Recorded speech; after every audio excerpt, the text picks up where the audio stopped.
បាទសូមគោរពជំរាបសួរពុកម៉ែបងប្អូនទាំងអស់គ្នាហើយថ្ងៃនេះគឺខ្ញុំនិយាយអំពីរឿងគឺសង្គ្រាមរវាងប្រទេសកម្ពុជានិងប្រទេសថៃផងដែរសម្រាប់ថ្ងៃនេះគឺត្រូវនៅថ្ងៃទី18ខែធ្នូឆ្នាំ2025ពុក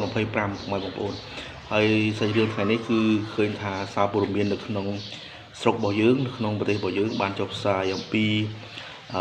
កងទ័ពថៃបានស្លាប់ច្រើនមែនទែននៅតំបន់ប្រាសាទតាក្បីដែលបានគេបានដណ្ដើមយកបានប្រហែលជា1ម៉ោងបន្ទាប់ពី1ម៉ោងក្រោយមកឃើញថាវិរៈកងទ័ពកម្ពុជារបស់យើងដ៏អង្អាចក្លាហានបានដណ្ដើមយកវិញបានផងដែរហើយគេបាន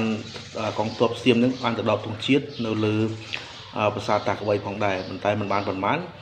កងទ័ពកម្ពុជារបស់យើងក៏បានវិយដណ្ដើមយកវិញផងដែរហើយឃើញថាសារព័ត៌មាននៅក្នុងប្រទេសរបស់យើងបានចុះផ្សាយជាច្រើនផងដែរដែលបានឃើញថាទាហានសៀមនឹងបានស្លាប់គោជើងគ្នាតែម្ដងពុកម៉ែបងប្អូន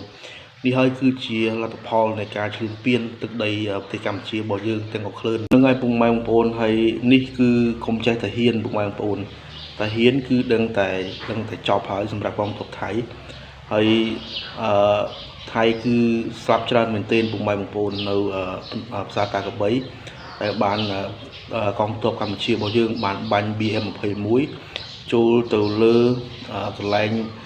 ដែលថៃបានដាក់ទង់ជាតិនៅក្នុងប្រាសាទតាក្បីផងដែរហើយគឺបង្ហាញអំពីវិរៈកងទ័ពដ៏អង្អាចក្លាហានកម្ពុជារបស់យើងដែលបានទប់ទល់ជាមួយសត្រូវឈ្លានពានទឹកដីប្រទេសកម្ពុជារបស់យើងហើយខាងកងទ័ពថៃគឺគេគិតថាកម្ពុជារបស់យើងគឺមិនមានអាវុធទំនើបទេដើម្បីប្រយុទ្ធជាមួយគេនេះគឺជាការភាពអំនួតអួតអាងរបស់កងទ័ពថៃដែលបានតែងតែមានអំនួតទៅលើកងទ័ពរបស់ខ្លួនឯងផងដែរអំនួតគឺជាការធ្វើឲ្យខ្លួនឯងបរាជ័យផងដែរដូចជាថៃនេះផងដែរពុកម៉ែបងប្អូនហើយ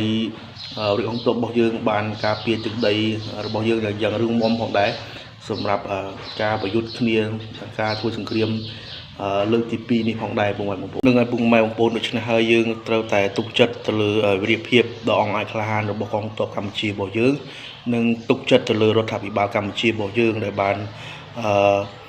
មានការទប់ស្កាត់រារាំងនៃការឈ្លានពានរបស់ប្រទេសថៃប្រទេសសៀមនេះផងដែរដែលបានឈ្លានពានមកលើប្រទេសកម្ពុជារបស់យើងឥតស្រាកស្រានផងដែរហើយមកទល់ថ្ងៃនេះគឺការវាយប្រហាររបស់សៀមនេះគឺប្រហែលចូល10ថ្ងៃទី12ហើយគឺរយៈពេល12ថ្ងៃហើយបងប្អូន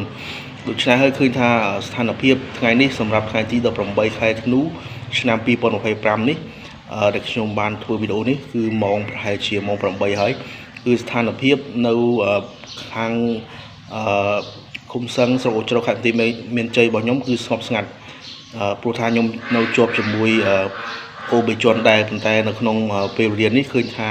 មានសភាពស្ងប់ស្ងាត់ពុកម៉ែបងប្អូនអត់មានឮសំឡេងគ្រាប់អ្វីនោះទេហើយយើងនឹងរងចាំតាមដានបន្តទៀតថានឹងមានអ្វីកើតឡើងផងដែរនៅក្នុងថ្ងៃទី18ខែធ្នូឆ្នាំ2025ថ្ងៃនេះផងដែរពុកម៉ែបងប្អូនហើយវីដេអូរបស់ខ្ញុំក៏បានដល់ទីបញ្ចប់សូមពុកម៉ែបងប្អូនជួយចុច like follow page ដើម្បីទទួលបានវីដេអូថ្មីៗនិងជួយ subscribe channel YouTube របស់ខ្ញុំដើម្បីទទួលបានវីដេអូថ្មីៗបន្តទៀតផងដែរខណៈពេលនេះខ្ញុំបាទសូមអរគុណសូមគោរពលាបាយបាយ